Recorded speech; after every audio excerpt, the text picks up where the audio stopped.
एक नई सुबह है और एक नई वीडियो के साथ हाज़िर हूँ।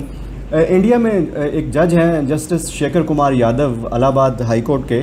उन्होंने कल बड़ी साइंटिफिक ज्ञान की बात की है। उन्होंने कहा कि जी काउज़ जो हैं cow is the only animal that inhales oxygen and exhales oxygen too. जी हाँ, ये बात आपने सही सुनी। उन्होंने कहा है कि cow is the only animal के जो ना सिर्फ ऑक्सीजन इनहेल करता है, अंदर खींचता है, बल्कि ऑक्सीजन एक्सेल भी करता है, बाहर निकालता है।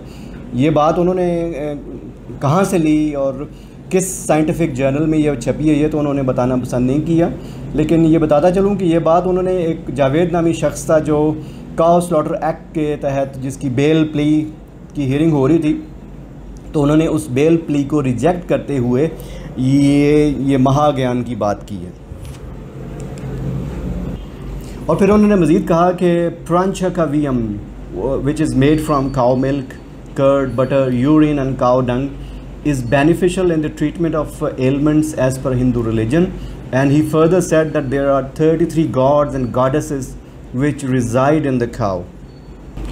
अब मुझे ये समझ नहीं आ रही कि इन जज साहब ने स्कूल भी अटेंड किया होगा, एजुकेशन ली होगी, उसके बाद इन्होंने ग्रेजुएशन भी की होगी, उसके बाद ये लॉ स्कूल या लॉ यूनिवर्सिटी भी गए होंगे, वहाँ से इन्होंने लॉ की डिग्री भी ली होगी, और इसके बाद इन्होंने लॉ प्रैक्टिस भी किया होगा एज अ लॉयर, और थोड़ा बहुत साइंस का इल्म, साइंस का ज्ञान इनके पास पहुँचा होगा दुनिया में, कि वहाँ से इन्होंने सीखा होगा कि हम जब एनिमल जितने भी हैं, इंसान समेत सारे, जब वो इनहेल करते हैं तो वो ऑक्सीजन अंदर ले जा रहे होते हैं, जब एक्सेल करते हैं तो कार्बन डाइऑक्साइड बन के वो बाहर आ रही होती है, और cow is no exception in that. लेकिन बस ये कह लें कि जब कोई सोसाइटी डिक्लाइन की तरफ जाना शुरू हो जाती है ना, तो वहाँ पे रैशनल थिंकिंग, लॉजिकल थिंकिंग और साइंस का डिक्लाइन शुरू हो जाता है।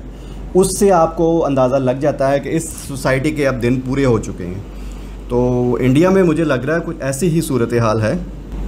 पिछले कुछ 10 से 20 सालों के दरमियान का जो अरसा है, उसमें इंडिया में जो रिलीजियस फनेटिसिज्म को और फंडामेंटलिज्म को जो एक राइज़ हुआ है, और उसमें जो रैशनल थिंकिंग और क्रिटिकल थिंकिंग को जो पीछे धकेल दिया गया है, और एक ख़ास क्लास है जो फंडोज़ की और फंडामेंटल लोगों की जो आगे आ गई है, और जो कम्युनल डिवाइड भी क्रिएट कर रही है वहाँ पे, और जो कम्युनल हेट्रेड भी फैला रही है।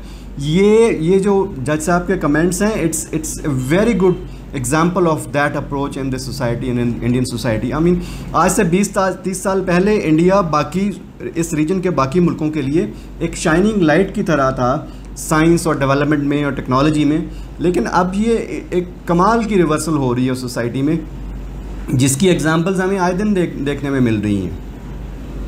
इन ऑल फेयरनेस मैं समझता हूँ कि इस तरह की सोच और इस तरह के रवैये किसी भी सोसाइटी में हों, वो सोसाइटी के लिए ठीक नहीं है। जी हाँ, किसी भी सोसाइटी के लिए में हो वो ठीक नहीं है। हमें अपने रवैयों को, अपनी सोच को बदलने की ज़रूरत है। Science is very much here and very much और रहेगी हमेशा, और हमें और हमारे फेथ को इससे कोई ख़तरा नहीं है, और हमें एक्सेप्ट कर लेना चाहिए साइंटिफिक फैक्ट्स को। आज के लिए यही कुछ है। शुक्रिया, कल इंशाल्लाह फिर मिलेंगे।